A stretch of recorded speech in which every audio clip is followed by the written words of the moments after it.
আমরা গাড়ির যে সমস্যাগুলো আছে সেই সমস্যাগুলো নিয়ে আপনাদেরকে কিছু সতর্ক করার চেষ্টা করি এবং কিছু ইনফরমেশন দিই আপনাদেরকে, যেগুলো আসলে কিভাবে ভালোভাবে চালাবেন। তো সেইভাবে যেহেতু আমরা হাইব্রিড গাড়িটা নিয়ে একটু বেশি কাজ করি, সেখান থেকে যদি আমরা বলতে যাই, যেহেতু আমরা টয়োটা, নিসান এবং হুন্ডা গাড়ির বেশি কাজ করি হাইব্রিড গাড়িগুলার, তো এখান থেকে যদি আমরা বলতে যাই, তো এই নিসান এক্সটেল হাইব্রিড গাড়িগুলোর কিন্তু কমন কিছু প্রবলেম আছে।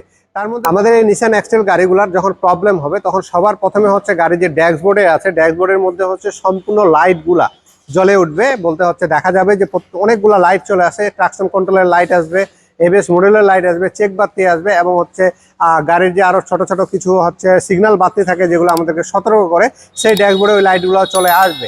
আর সেই সাথে এবিএস মডেল যখন নষ্ট হয়ে যাবে, তখন আমাদের গাড়ির ব্রেকটা যে আছে, ব্রেকটা আগে যেভাবে করে ধরতো তার চেয়ে একটু লুজ হয়ে যাবে। মনে হবে এক জায়গায় ব্রেক দিচ্ছেন আর একটু সামনের দিক চলে যাচ্ছে, ব্রেকটা আপনার নিয়ন্ত্রণে থাকবে না। কিংবা 50, 60, 70-এ যখন চালাতে যাবেন, তখন ব্রেক করলে মনে হবে যে ট্রাকশন কন্ট্রোল কিংবা এবিএস না কাজ করার কারণে এই গাড়ির ব্রেকিং এর একটা সমস্যা দেখা দিবে।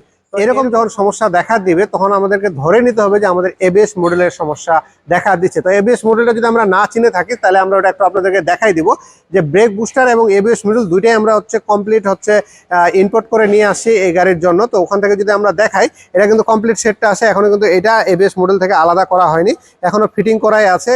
গাড়িতে যেভাবে করে লাগানো ছিল সেভাবেই নিয়ে আসা হয়েছে। তো এটা এবিএস মডেল বলা হয়। এবিএস মডেলটা হলো এটা। আর এ পাশে যেটা দেখতেছেন, এটা ব্রেক বুস্টারটা কমপ্লিট, যে মাস্টার সিলিন্ডার সহ, মোটর সহ, সিলিন্ডার সহ কমপ্লিটটা এই জায়গায় আছে। ব্রেক বুস্টার, মাস্টার সিলিন্ডার যেটা বলি সেটা। আর এবিএসটা আলাদা থাকে। এই নিসান এক্সটেল গাড়ির এবিএস গুলো আলাদা থাকে। তো এটা এবিএস, আর এটার একটা পার্ট নাম্বার আছে, আমরা যদি এখানে দেখাই, এটা হলো বিএক্স পার্ট নাম্বার, দেখতে পাচ্ছেন। এই বিএক্স পার্ট নাম্বারে আমরা এবিএস মডেলটা আমরা লাগাবো। আর সেই সাথে তো আমরা জানি নিসান এক্সটেলের গিয়ার বক্সের সমস্যা আছে। তারপর এসি এর যে সার্ভে মোটরটা আছে, অনেক সময় সার্ভে মোটরের ক্যালিব্রেশন আউট হয়ে যায়, এগুলো প্রবলেম আছে। তো আমাদের যখন ব্রেক বুস্টারের সমস্যা হলে কিন্তু ড্যাশবোর্ডের মধ্যে সিগন্যালগুলো একই রকমের চলে আসছে, প্যাডেলটা হার্ড হয়ে যাবে, আর ভিতরে একটা বিপ সাউন্ড হবে যখন এই ব্রেক বুস্টারটা নষ্ট হয়ে যাবে। আর এবিএস মডেলটা নষ্ট হয়ে গেলে, যেটা বললাম, যে ড্যাশবোর্ডের মধ্যে সব লাইটগুলো চলে আসবে, কোনো শব্দ হবে না, আর ব্রেকটা একটু স্লো হয়ে যাবে, এরকম মনে হবে যে ব্রেকটা ছেড়ে ছেড়ে দিচ্ছে, এই সমস্যা দেখা দিবে।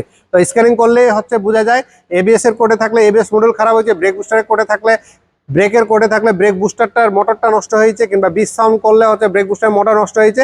আবার যদি প্যাডেলটা নিচের দিকে একেবারেই চলে যায় সবসময়ের জন্য, সেক্ষেত্রে ধরে নিতে হবে যে সিলিন্ডারটা আছে, সিলিন্ডারটাও নষ্ট হয় অনেক সময়। তো আমাদের এরকম কাজ আছে, কাজের সমস্যা হয়, সমাধান করার জন্য আমরা একটা অথেন্টিক জায়গা খুঁজে পাই না, তখন আমাদের একটা বিভিন্ন ধরনের বিভ্রান্তরের মধ্যে পড়তে হয়। তা আমরা সবসময় আপনাদের জন্য এই কাজগুলো ভালোভাবে করার চেষ্টা করি। আমাদের এখানে রিপেয়ারের ব্যবস্থা আছে, রিকন্ডিশনের ব্যবস্থা আছে, এবং ব্র্যান্ড নিউরও ব্যবস্থা আছে। তো আপনারা ফোন কলের মাধ্যমে জেনে নেবেন প্রাইসগুলো, কিংবা সরাসরি এসেও আপনারা প্রাইসগুলো জেনে নিতে পারেন, কিংবা আমাদের ওয়ার্কশপে ভিজিট করে আমাদের সাথে কথাবার্তা বলে কি সুবিধা করলে গাড়িটা কম টাকার মধ্যে সমাধান করা যায়, সব অপশনগুলা আপনারা আমাদের কাছে একে ফ্রেন্ডলি ভাবে মিশতে পারবেন, এবং আপনাদেরকে আমরা এই সাপোর্টগুলো দিয়ে থাকি। আর এমার্জেন্সি ক্ষেত্রে রাত দিন যখনই আপনাদের গাড়ি এমার্জেন্সি সিচুয়েশনে পড়ুক, আমাদেরকে আপনারা ফোন দিতে পারেন। আমরা আপনাদেরকে সব সময় সেবা দেওয়ার চেষ্টা করি, কিংবা এই সার্ভিসগুলো দেওয়ার চেষ্টা করি, যে কিভাবে আপনাদের গাড়িগুলো সেফ জোনে রাখা যায়, কিংবা আপনার বিপদে বলে উদ্ধার কিভাবে করা যায়, এই বিষয়গুলো আমরা সবসময় নজরে রাখি। এমার্জেন্সি সিচুয়েশনে পড়লে অবশ্যই আমাদের সাথে যোগাযোগ করবেন। সব মিলে ভালো থাকবেন, আমাদের জন্য দোয়া করবেন। ধন্যবাদ।